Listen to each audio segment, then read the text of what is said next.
దేవుని వాక్యంలో ఏం చెప్తుందంటే ఇర్మియా గ్రంథం 23వ అధ్యాయము 4వ వచనం.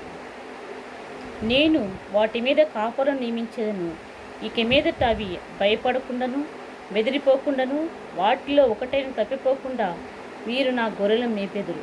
ఇదే యెహోవా వాక్కు. ఇక్కడ ఈ దేవుడు ఏం మాట్లాడుతున్నాడంటే ఇర్మియా భక్తుతో, గొర్రెల కాపరులు అంటే సేవకులు, దేవుని యొక్క అభిషేక్తులు, పరిశుద్ధాత్మతో నింపబడినటువంటి సేవకులు తమ మందల కోసం, తన యొక్క ఆత్మవిశ్వాసుల కోసం ఎంతగానో వాటి గురించి భారభరితిన ఆత్మ కలిగి ఉంటారు.